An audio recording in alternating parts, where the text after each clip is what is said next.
Ellie didn't belong here. She knew it the moment she accidentally spilled wine at the best man of the wedding. Ellie spun around in horror. Standing there, drenched in Cabernet, was Grant Holloway, the best man. Tall, effortlessly elegant, and terrifyingly handsome millionaire. His expensive tuxedo jacket, now soaked and stained across the chest, looked like a crime scene. "Oh my God, I'm so sorry," Ellie stammered, clutching what was left of the glass. A moment of silence.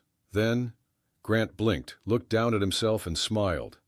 "Well," he said, brushing at the fabric pointlessly, "now I match the wine list." Someone chuckled. Then another. Laughter rippled through the edge of the crowd. Ellie wished she could disappear into the floor. Her cheeks were burning. Her dress, too tight in the wrong places, wrinkled from the rental bag, only added to the spectacle. She stepped back, mortified. But Grant held up a hand. "Hey," he said gently, meeting her eyes. "It's just a suit." Ellie could barely speak. "I didn't mean, I wasn't watching where I—" Grant's tone didn't change. "It's okay. Accidents happen." He looked so calm, like this wasn't the worst possible way to meet the most intimidating man in the room. His gaze didn't mock her. It didn't judge. It lingered. "Do I at least get your name?" he asked. Ellie blinked. "Ellie." "Well, Ellie," he said, extending his wine-stained hand. "It's nice to meet you. I'm Grant, and you've officially made this the most memorable wedding I've ever been to." 2 days before the wedding, Ellie was sitting on her couch in sweatpants, eating leftover takeout, and watching a baking competition rerun when her phone buzzed. It was a text from her cousin Kate, the bride. They hadn't spoken in a while. Not because of a fight, but because life had simply drifted them apart. Kate was always the center of things, the golden girl of the family. Ellie, on the other hand, was the one who faded into the background at reunions. The message said, "Hey, total chaos. One of the bridesmaids just dropped out. Can you fill in? It's last minute, but I'll pay for the dress. Please say yes." Ellie blinked at the screen. Her first thought was, absolutely not. She hated weddings. Crowds made her nervous. She hadn't worn heels in over a year, and the idea of being squeezed into a dress picked out for someone else made her stomach turn. But then she remembered how she and Kate used to play pretend weddings in their grandmother's garden, bedsheets as dresses, daisies as bouquets. Ellie always ended up as the sidekick, but she didn't mind back then. It was still their little world. So, on impulse, and maybe a little bit of loneliness, she typed back, "Okay, I'll do it." At the rehearsal dinner, Ellie stood near the back wall, holding a paper cup of lemonade, and watching everyone float around the room like they were born for moments like this. She wasn't jealous exactly, but something about the ease with which they all moved, laughing, hugging, clinking glasses, made her chest tighten. When her name was mentioned in introductions, it came with a pause. Someone would say, "This is Kate's cousin," then hesitate, like they were searching for something else to add, but couldn't think of anything. She smiled anyway. She always did. She heard someone whisper behind her once, "Oh, she must be the artsy one." It wasn't said with admiration, more like someone trying to explain why Ellie didn't quite fit the picture. No one was rude, but they didn't ask questions either. They didn't lean in to talk. They didn't seem curious. She wasn't one of the bride's closest friends. She wasn't from the groom's side. She wasn't dazzling or effortlessly beautiful like the other bridesmaids. She was included, but not expected. Present, but not really seen. At the wedding, it was more of the same. She helped carry things, fixed a crooked bow tie, fetched a water bottle for one of the bridesmaids, who said she was too dehydrated for drama. Ellie nodded, smiled, and kept moving. When it came time for photos, she was quietly asked to stand at the far end of the lineup.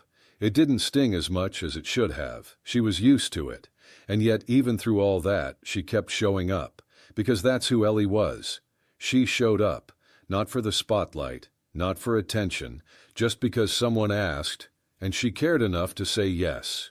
But standing there in that ballroom, wineglass in hand, Ellie felt like the whole evening had been leading to one moment. And then, Her heel caught, and the wine flew, and everything changed. The wedding had gone off without a hitch, well, except for the wine incident, but surprisingly no one made a big deal out of it. If anything, it became a funny story by the time the cake was cut. The bride, Kate, looked stunning, and everyone said so, often. The ceremony was short, sweet, and filled with the kind of picture-perfect moments that people love to post. Ellie stayed in the background after that. She helped where she could, smiled when needed, and kept mostly to herself.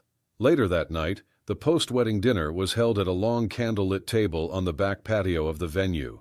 The string lights above gave everything a golden glow. Laughter filled the air as guests clinked glasses and slid into their assigned seats. Ellie found her name at the very end of the table. Not quite in the shadows, but close. It wasn't intentional, just the only space left. It always seemed to work out that way. She sat down quietly, folding her napkin and glancing toward the other end of the table, where the bride and groom were surrounded by friends, photographers, and chatter. No one noticed her, until Grant Holloway, now in rolled-up sleeves and a loosened tie, slid into the seat across from her. She blinked, caught off guard, of all people. He looked down at her name card and smiled.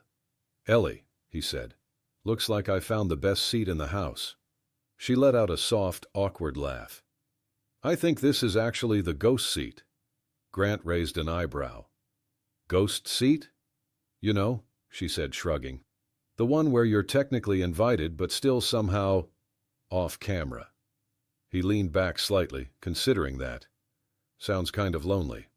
She shrugged again. "You get used to it. And hey, at least it's close to the breadbasket." Grant grinned. "That's a solid survival strategy." The server came by and poured sparkling water into their glasses. Ellie expected the moment to pass, for Grant to make an excuse and move up to the main crowd. But he didn't. Instead, he looked at her like he had a genuine question to ask. "You write, don't you?" Ellie blinked. "Sorry?" "You just give off that energy," he said. "Writers always sit like they're storing things for later." She laughed softly, caught off guard. "I mean, kind of. I write. Not anything major." "What kind?" "Mostly short stories," she said. "I finished a manuscript last year, but it's not published or anything." Grant didn't flinch.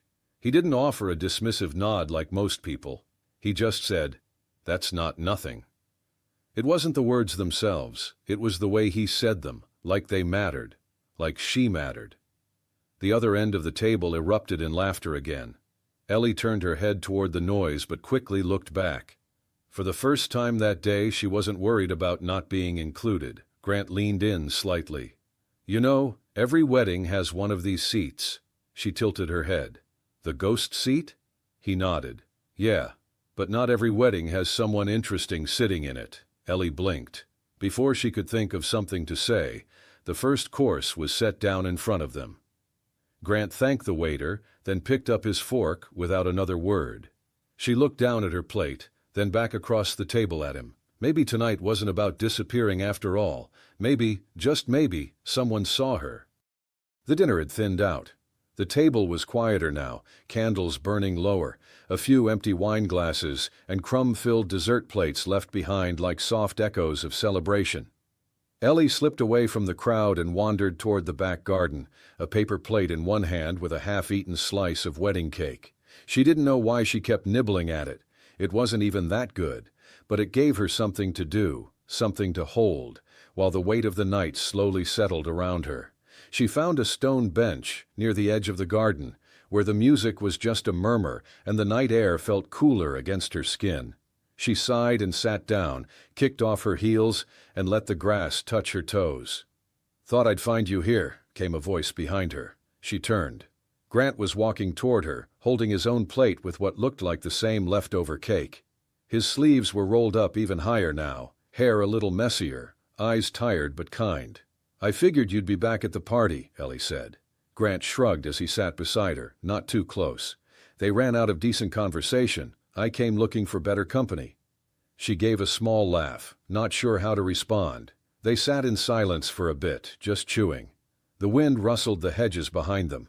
A string of lights overhead flickered once, then steadied. Finally Ellie spoke, her voice quiet. "You know, I wasn't supposed to be here tonight." Grant glanced over. "One of the bridesmaids dropped out last minute. Kate texted me like 2 days ago, completely out of the blue." Ellie paused, then chuckled dryly. "She said she'd cover the dress, which was generous, I guess, but I think she just needed someone, anyone." Grant didn't interrupt, just listened. Ellie stared down at her paper plate. "I used to be really close with her, when we were kids, but somewhere along the line, I became the ugly cousin, the extra seat, the person you invite because you feel guilty if you don't." "You're not ugly," Grant said gently. She laughed, but there wasn't much humor in it. "You don't have to say that." "I'm not saying it to be polite," he replied. "I'm saying it because it's true." She didn't look at him. "It's not even about looks. It's the feeling, you know, of being the one people glance past, the one who always gets seated next to the emergency exit, who ends up in the corner of every group photo. You start to believe that maybe that's just where you belong." He was quiet for a moment, then, "You know what's funny?" Ellie turned slightly, curious. "I walk into rooms," he said, "and everyone looks. Everyone laughs too hard at my jokes, pretends to be interested in things I haven't even said yet. But none of it feels real." She blinked. "That sounds lonelier than I expected." "It is," Grant said. "I've been to hundreds of weddings, thousands of events, all kinds of places where everyone wants something from you. But tonight, I actually had a good conversation." Ellie looked down, caught off guard. Grant tilted his head. "You didn't pretend. You didn't smile when you didn't want to. You didn't act like any of this was easy for you. And that honesty, it's rare." She swallowed. "I've never really thought of honesty as something people valued." "They do. At least I do." The wind picked up again, brushing through her hair. The sky had darkened fully now, stars barely visible above the warm glow of the garden lights. They sat there for a while longer. The silence between them didn't feel heavy anymore. It felt like space being held. Ellie turned toward him, just a little. "You're not what I expected either." He smiled. "I get that a lot." "I mean it. I thought you'd laugh it off, the wine thing, then forget I existed." "I don't forget people who see me," he said. She looked at him, really looked. There was no punchline coming, no wink, just those steady eyes, not asking for anything. Their plates sat forgotten between them. Grant leaned back on his hands, gazing up at the lights above. "No one ever teaches you how to stop performing." Ellie nodded slowly. "Yeah. And if you stop, you wonder if anyone will stay." Their eyes met again. No kiss, no grand gesture, just quiet. But something shifted, something real. The music from inside floated out softly through the open doors. The reception was still going strong. Laughter, chatter, clinking glasses, but Ellie had stayed outside. The garden felt safer, calmer. She tucked her shoes under the bench and leaned back, letting the breeze cool her skin.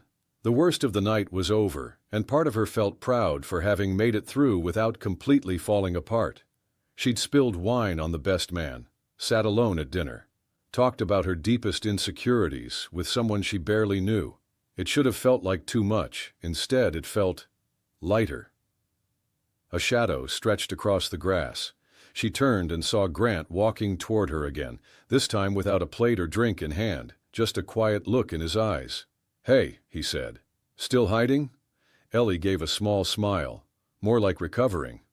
Grant nodded, then reached a hand into his pocket, pulled out a small folded napkin, and offered it to her. "Peace offering. It's got frosting on it." She laughed. "Thanks. I already hit my sugar limit an hour ago." "I didn't," he said with a smirk, then sat down next to her. "They're playing slow songs now." Ellie raised an eyebrow. "So?" "So," Grant said casually. "I figured I'd ask you to dance." Ellie blinked. "Why?" "Because it's a wedding. People dance at weddings." She shook her head quickly. "Not me." He tilted his head. "Why not?" She hesitated. "Because I don't belong out there. Everyone's already looking at me because of earlier. I'm not exactly graceful. I haven't danced in years, and She cut herself off, folding her arms. It would just be embarrassing. Grant didn't argue. He didn't try to convince her. He just looked at her, really looked, and said, "Let them watch." Ellie turned toward him, startled. "You don't need permission to have a good time, Ellie," he added. "You deserve to take up space, too." Her throat tightened. It wasn't the kind of thing she was used to hearing, especially not from someone like him. She stared down at her bare feet. After a moment, he stood and extended his hand. "I'll walk slow," he said, "and I promise not to dip you unless you ask." She gave a reluctant smile. Then, without saying a word, Ellie placed her hand in his. They walked together back through the side doors and into the reception hall. The music had slowed, a soft, steady tune, the kind that didn't demand much movement, just closeness. A few couples swayed near the dance floor. No one else seemed to notice them as they stepped onto it. Grant rested one hand lightly on her back. Ellie's free hand hovered for a second before settling gently on his shoulder. They started to move, awkward at first. Her timing was off, and her feet hesitated. But he didn't rush her. He didn't lead aggressively. He just moved with her, easy and patient. The room, once full of noise and flickering lights and too many eyes, began to fade. Not completely, but enough. Enough for her to breathe. "You're doing fine," he said softly. "I'm counting in my head," she admitted. "Me too," he smiled. 3 seconds behind." She laughed, and it sounded different this time, freer. One spin of the room, then another. Grant leaned in just enough for her to hear him over the music. "I like your rhythm." Ellie looked up, cheeks still flushed. "You're a terrible liar." "Maybe," he said, "but I'm telling the truth." The morning after the wedding, the world looked softer. The storm of ceremony and celebration had passed, and now everything felt quieter, like the sigh that follows a long, loud laugh. Guests were slowly waking up in their rooms across the cozy hotel grounds, scattered among cabins and garden cottages just off the main road. It was meant to be a full weekend affair: brunches, farewell toasts, awkward goodbyes. Ellie, however, had planned to leave early. She didn't want to stretch the discomfort. She'd already survived more than she expected. The wine spill, the dinner, the dance. She'd felt exposed and seen, sometimes in ways that scared her. She was halfway through packing when there was a knock on her door. She hesitated, then opened it. Grant stood there wearing jeans and a gray hoodie, holding 2 paper cups of hotel coffee. "Hey," he said, voice low but light. "You up for a walk?" Ellie blinked. "A walk?" "There's a trail behind the guest cabins," he said, handing her one of the cups. "Backcountry loop. They say it's quiet. Thought it might be nice." She looked at the coffee, then back at him. "I was gonna leave soon." He nodded. "You still can, but maybe walk first." Ellie hesitated for a long beat, then quietly, "Okay." The trail was damp with morning dew. The air smelled like pine and turned earth.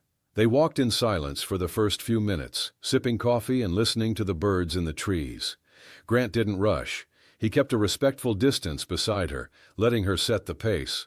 Finally, she broke the silence. "You know," she said softly, "I almost said no to this wedding. When Kate asked me to be a bridesmaid, I panicked." "Why?" Ellie shrugged. "Because it felt like walking into a room that wasn't meant for me. Like wearing shoes 2 sizes too small and being asked to dance." Grant didn't interrupt. She went on. "I spent most of my life thinking that being quiet would make me safer. If I didn't try to shine, I wouldn't be rejected. But somehow, the invisibility hurts more than the rejection." Grant looked over at her, thoughtful.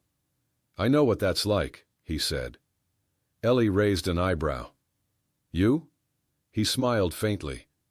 "Maybe not in the same way, but yeah. I walk into rooms where everyone smiles at me, congratulates me, pretends to know me. But I can feel it, that they don't actually see me, just the version they made up." They stopped near a bend in the path. Trees arched over them like a canopy. Ellie leaned against the wooden railing that overlooked the creek, her fingers tight around the cup. "I'm scared," she admitted. He waited. "I'm scared that if someone really sees me, they'll leave." Grant didn't respond right away. He stepped a little closer, enough that she could hear him clearly, but not enough to crowd her. Then let's not try to see everything at once, he said gently. Let's take this one real moment at a time. Ellie looked at him, blinking against the sting in her eyes. No big promises, he added. No pressure, just this. The moment stretched between them. The wind rustled the leaves. A bird darted across the path. Ellie exhaled slowly, like something heavy had been sitting on her chest and was just now lifting. I don't know if I can do this, she said. That's okay, he said. You don't have to know yet. She let out a shaky breath. You make it sound so easy. It's not, Grant replied, but it's worth trying for. She turned to face him fully now. Why me? She asked. Grant's eyes didn't flinch. Because when you speak, it's not noise. It's truth. And I haven't heard that in a long time. Ellie looked down, shy and unsure. He didn't reach for her. He didn't move closer. But she stayed beside him on the trail for a long time. And when they turned around and walked back toward the hotel, the space between them was a little smaller. The wedding weekend was wrapping up, guests offering final hugs and promises to stay in touch that everyone knew would fade by Monday. Ellie zipped up her overnight bag, checking the room one last time for anything she might have left behind.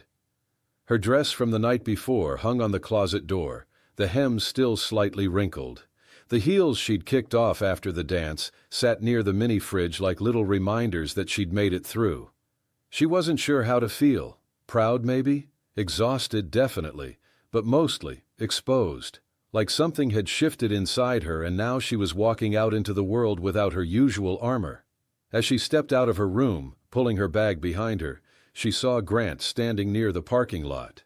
He was leaning against a sleek black car, hands in his jacket pockets, sunglasses tucked into the collar of his shirt. He looked up and smiled when he saw her.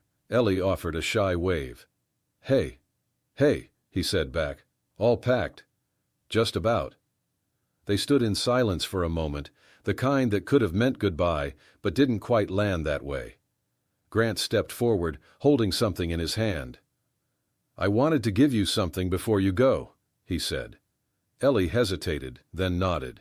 He held out a worn paperback, edges slightly frayed, the cover faded but familiar. Her breath caught when she saw the title. It was a vintage copy of The Wild Iris, the poetry book she had mentioned during dinner 2 nights before. A book she hadn't seen in years, but had once carried with her everywhere. I found it in the little used bookstore in town this morning, he said. They had it behind the counter, thought you might want it. Ellie took it carefully, like it might break in her hands. She ran her fingers along the cover, the faded flower illustration that had once meant so much to her. Her throat tightened. No one's ever, she started, then stopped, swallowed. No one's ever remembered things like that. Grant shrugged gently. It mattered to you, so I figured it should matter to me too. Ellie blinked quickly, trying to hold it together, but her eyes betrayed her, and a tear slipped free before she could stop it. She wiped it away with the back of her hand, laughing under her breath. I'm usually better at goodbyes. Who says this is goodbye? Grant asked. It's just to see you later. She looked up at him, unsure. He held her gaze. I meant it. About taking this one real moment at a time. I don't know where this goes, but I'd like to find out. Ellie clutched the book to her chest. I don't do this. I don't know how to be someone worth keeping around. Then I guess I'll just have to prove you wrong, Grant said, smiling. And I'm very good at slow, consistent effort. Comes with the job. She laughed again, softer this time. That's a first for me. Grant nodded, then took a small step forward. Can I text you sometime? He asked. No pressure, just when something reminds me of that book. Or the weird dance moves you pulled off last night. She rolled her eyes, blushing. That was supposed to be ironic. It was unforgettable. Ellie bit her lip, then reached into her bag, pulling out a notepad and pen. She scribbled her number down and handed it to him. If you do text, she said, start with your name. I don't save unknown numbers that easily. Grant grinned. Noted. They didn't hug. They didn't kiss. But the goodbye still felt full, like something had been said without needing to be spoken. As Ellie turned toward her car, book still in her hand, she felt something steady settle in her chest. She didn't know what came next, but for once, that didn't scare her, because someone had remembered, and that somehow made all the difference. Back in her small hometown, life had quickly folded itself back into routine. Ellie was restocking shelves at the bookstore she worked part-time at, placing new arrivals on the front table with slow care, when her phone buzzed in her apron pocket. It was a text from Melanie, an old classmate who still followed every celebrity gossip page like it was scripture. The message just said, "Girl, is this your Grant?" Beneath it, a photo. Ellie clicked it with mild curiosity. But the moment the image loaded, her fingers went numb. It was a shot from a high-profile charity gala in New York, the kind with velvet ropes, camera flashes, and designer gowns. Grant stood in the center of the frame, dressed in a tuxedo, sharp as ever, his arm loosely around a woman in a crimson dress that looked like it belonged in a museum. She was stunning. High cheekbones, perfect posture, a laugh, frozen mid-photo like it belonged to someone who never worried about being enough. The caption beneath the photo read, "Tech royalty Grant Holloway makes an entrance at the Metcare Gala with mystery woman." Ellie didn't move. The bookstore around her faded to a hush, like the shelves themselves were leaning in to see her reaction. Her heart slammed once, twice, and then settled into a slow ache. The image blurred in her hands. The words started to swirl. The woman's name was tagged in the comments. A well-known fashion executive. There were already thousands of likes, retweets, reposts. Someone had even zoomed in to analyze their body language, saying they looked undeniably close. Ellie clicked her phone off, turned it back on, read it again, as if the facts might change the second time around. They didn't. She kept working for another 15 minutes, mechanically arranging books she didn't see, smiling at customers she didn't hear, until the walls of the store felt too tight around her.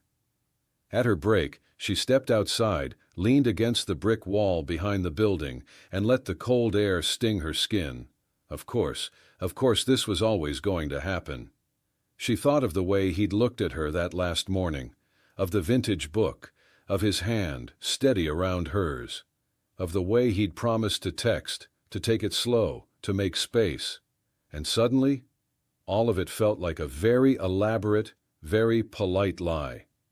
Because no matter how kind his words had been, no matter how gentle his presence, the truth was simple.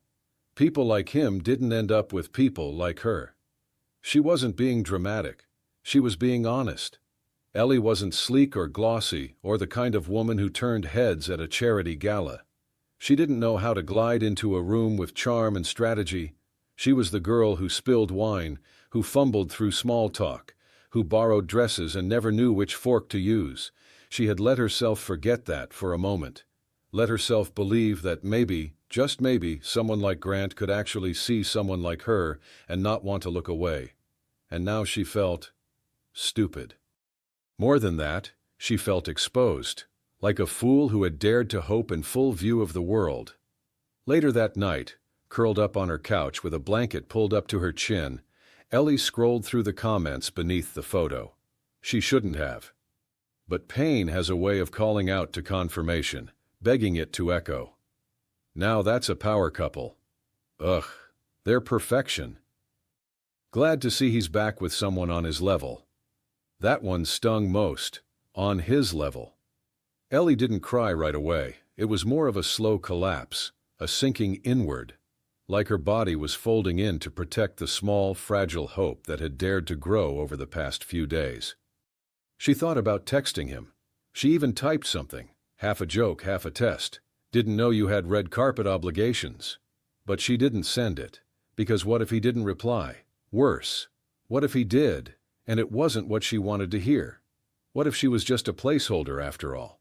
She closed the message and stared at her reflection in the dark screen. Puffy eyes, messy bun, no makeup. A too big hoodie that smelled faintly of her mom's detergent.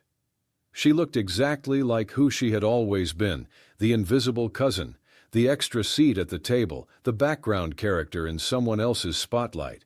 And now, She was the punchline in a story she had let herself believe might be a beginning. The next morning, she didn't open his messages. She didn't check social media. She didn't reread their texts or look at the photo again. She buried it all under silence, the way she had learned to do with most things. Because the truth wasn't just that the photo hurt, it was that it confirmed what she'd feared all along, that maybe she hadn't been seen after all, only noticed, and noticing fades. Days turned into a week, then another. Grant Holloway sat in his Manhattan apartment staring at the unread messages he'd sent Ellie. 3 in total. Simple. Thoughtful. Each one met with silence. At first he thought maybe she was busy, then maybe she was just processing, but now he wasn't so sure. He tried calling, but the line didn't even ring. Just a generic recording. The number you have dialed is no longer in service. She had changed her number. Grant sat there for a long time, phone still in hand. He knew what that meant. Not a glitch, not a reset, a choice. And it stung more than he expected. That night he went back to the gala photo, the one that had gone viral, the one where his face looked polished and calm, like he was exactly where he belonged. What the internet didn't know was that the woman beside him wasn't a date. She was his god-sister, Celia, also his PR manager. It had been her event. She needed him to make an appearance, to smile for a few cameras, to remind investors that Grant Holloway still played the game. He had hated every second of it. The tux, the surface-level compliments, the glass of champagne he barely touched.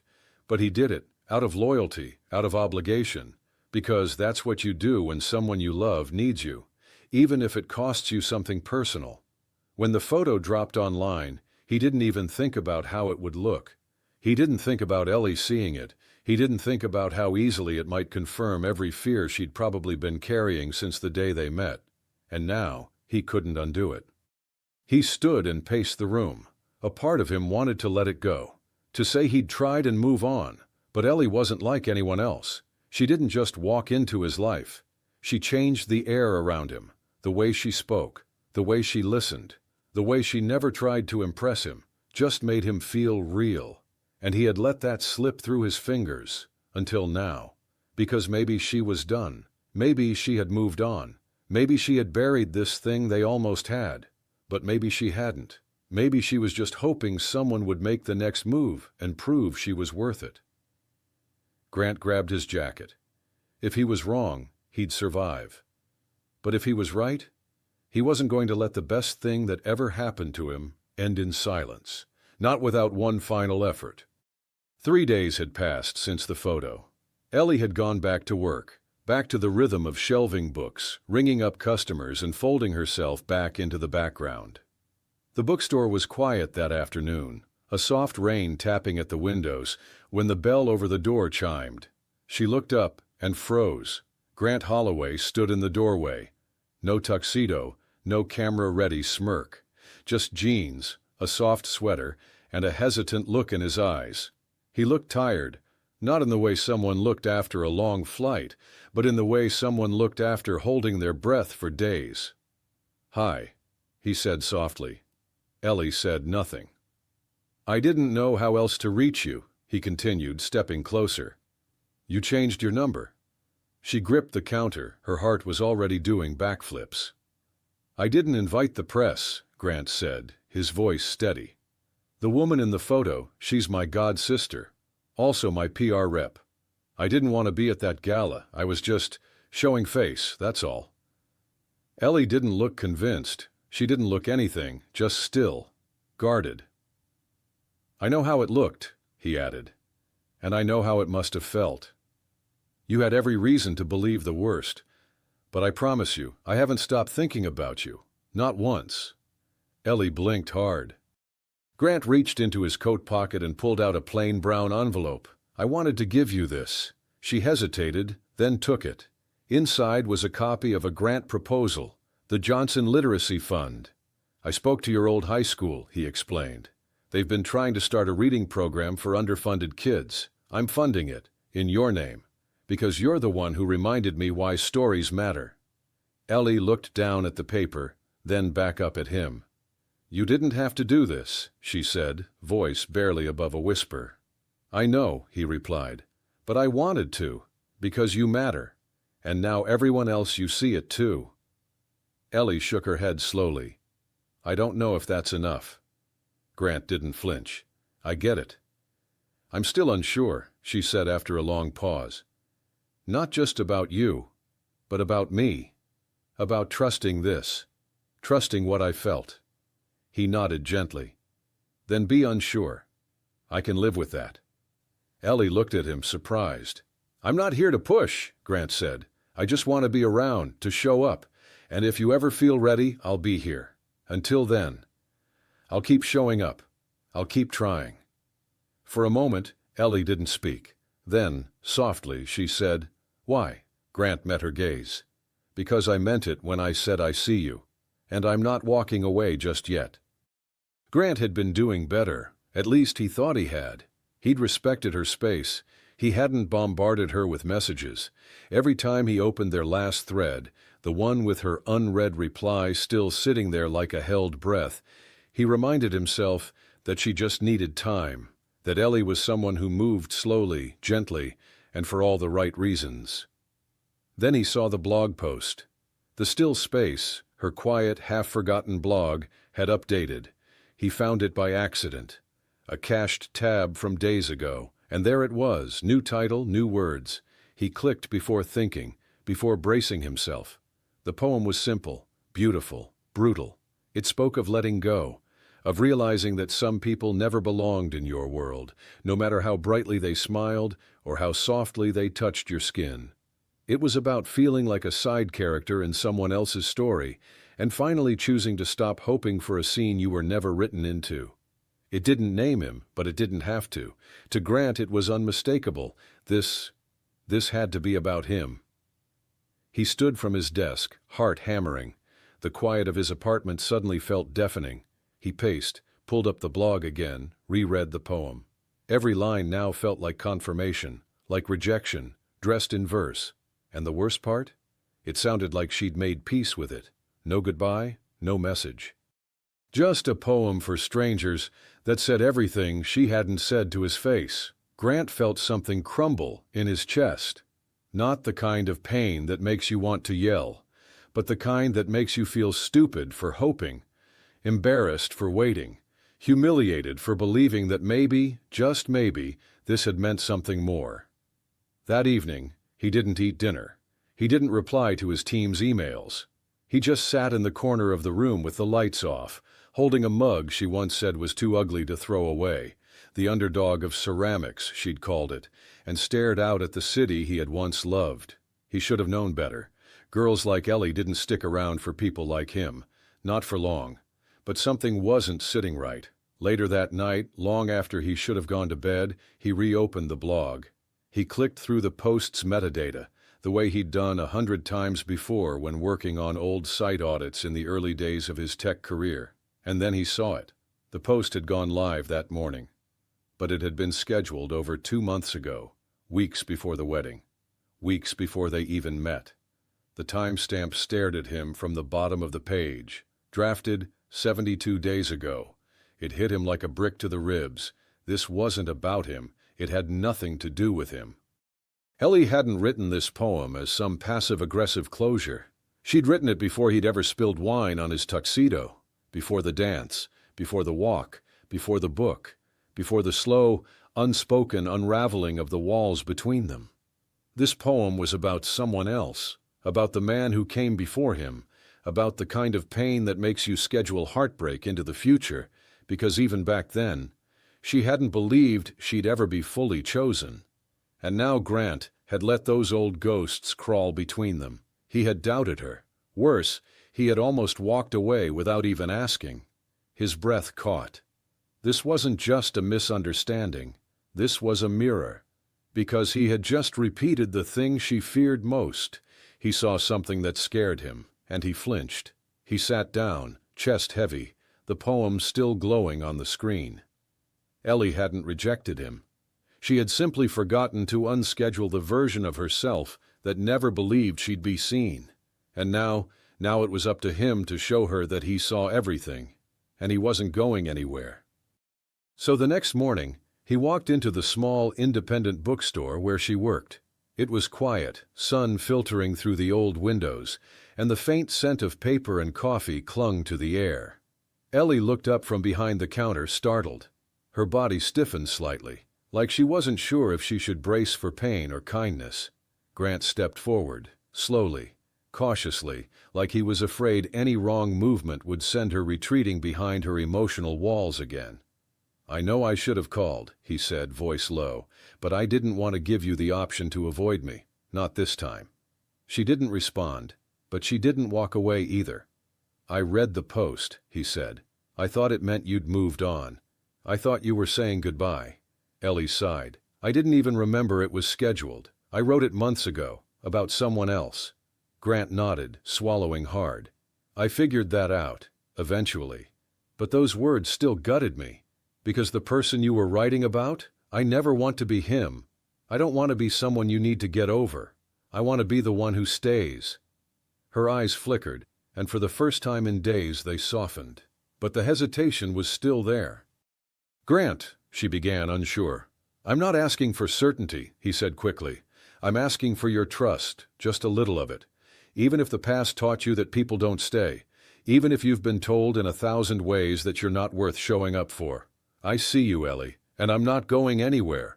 She pressed her lips together. Her hands gripped the edge of the counter. "I believed someone once," she said. "He said I was special, said I was different, but it turned out I was just easy to ignore when something shinier came along. It messed with me, made me think that if I wasn't everyone's first choice, I couldn't be anyone's." Grant's brow furrowed, but he didn't interrupt. "I don't want to carry that into this," Ellie added, her voice trembling, "but I don't always know how to let go of it." Grant walked closer and placed his palms on the counter between them, leaning in gently, not to intimidate, but to close the distance that had haunted them since they first met.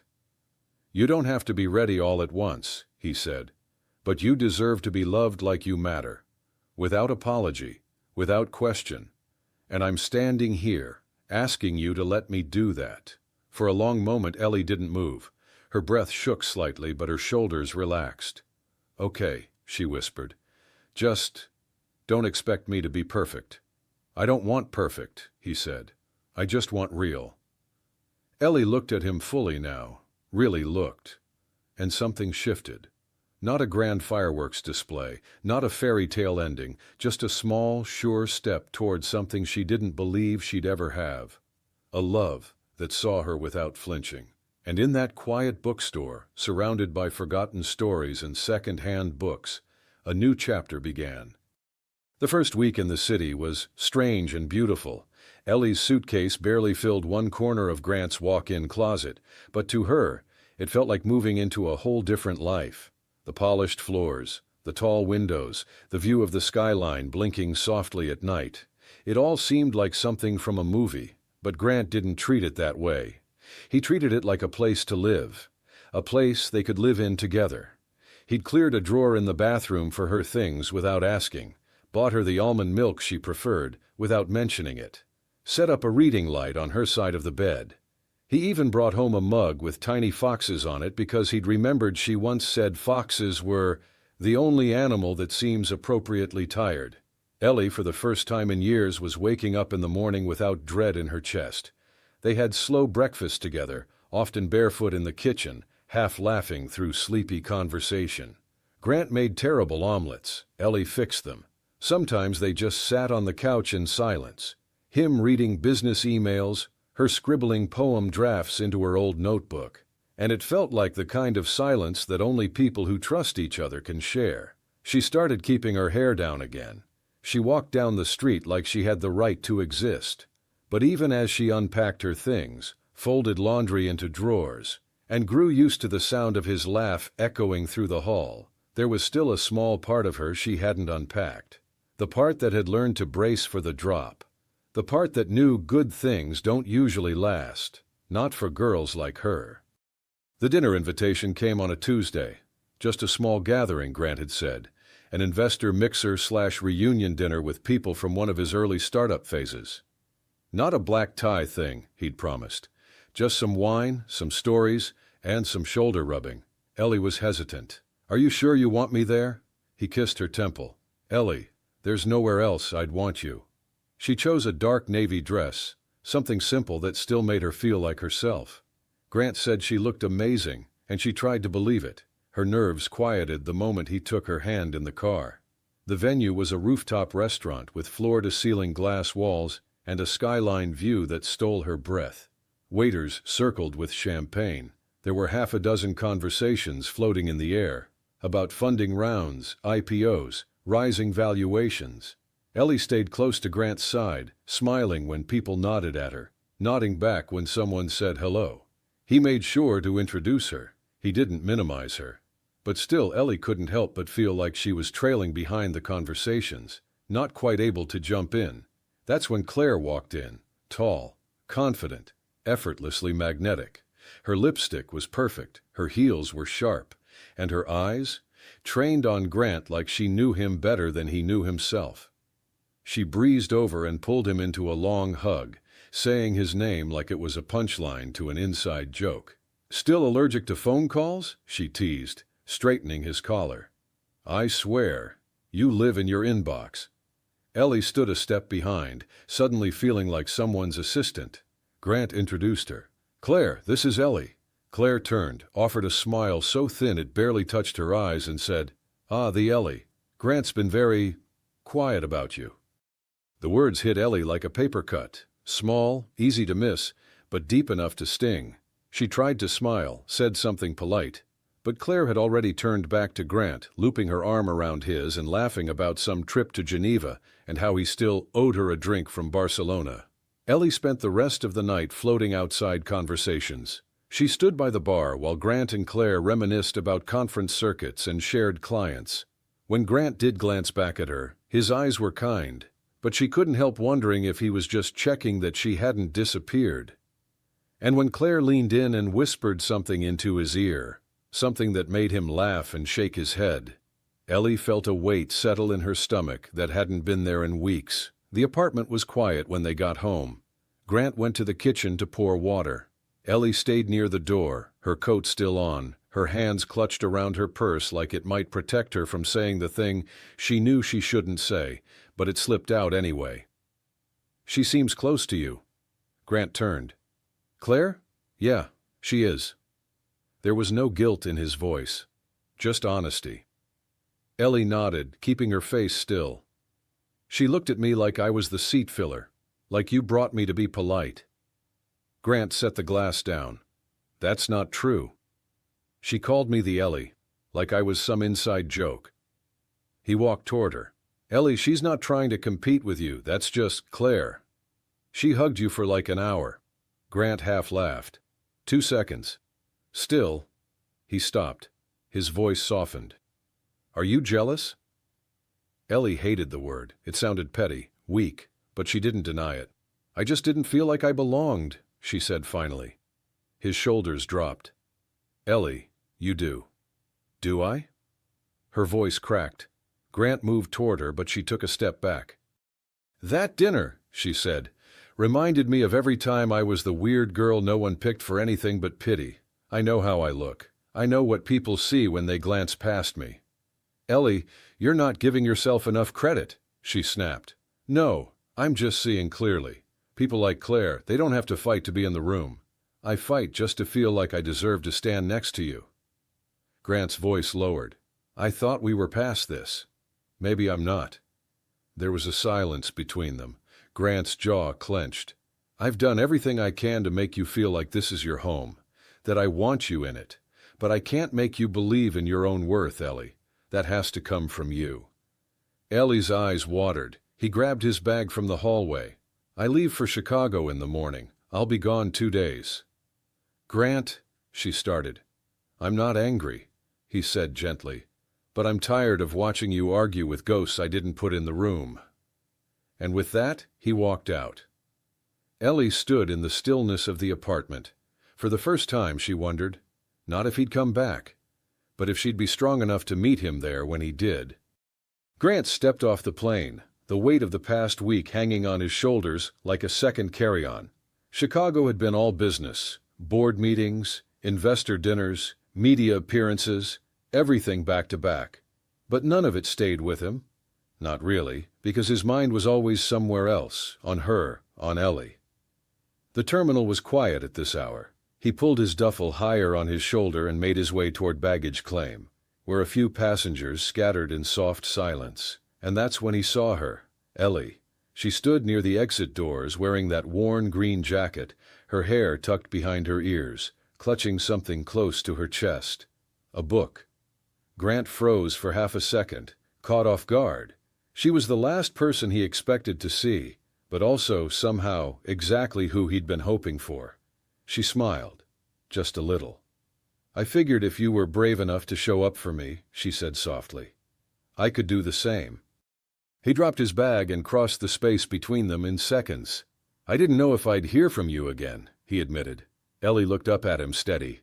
"I needed time to figure out what I wanted to say." She handed him the book. The cover was clean and bound, professionally published, not a handmade draft this time. It had weight, intent. Bold letters spelled out her name across the front, and beneath it a title, The Shape of Being Seen. His chest tightened. Ellie tucked a strand of hair behind her ear. "It's done. It's going to print next week." "You wrote it all?" Grant asked. "I lived it all," she replied, voice catching. "And I'm ready to be seen." She paused, then added with quiet certainty, "And it's all thanks to you, who saw me before everyone else." Grant blinked hard. "Ellie," she stepped closer. "I don't know what happens from here," she said. "I still have insecurities. I still shrink sometimes when I'm scared, but I want to stop running from myself. I want to try with you." He smiled, eyes full. "You're the bravest person I know." "And you," she said, brushing a thumb across his hand, "are the most patient." They didn't kiss right there. They didn't need to. He took her hand, just like he had on that first chaotic night at the wedding, and squeezed it gently. And together they walked out of the terminal. If this story touched you, we'd love to know. Would you have taken that chance on someone like Grant? Or maybe you know someone just like Ellie, who deserves to be seen but doesn't believe so? Tell us in the comments. Your perspective matters. And if this love story stirred something in you, rate it from 1 to 10 below, because here, we don't just tell stories, we start conversations that make you feel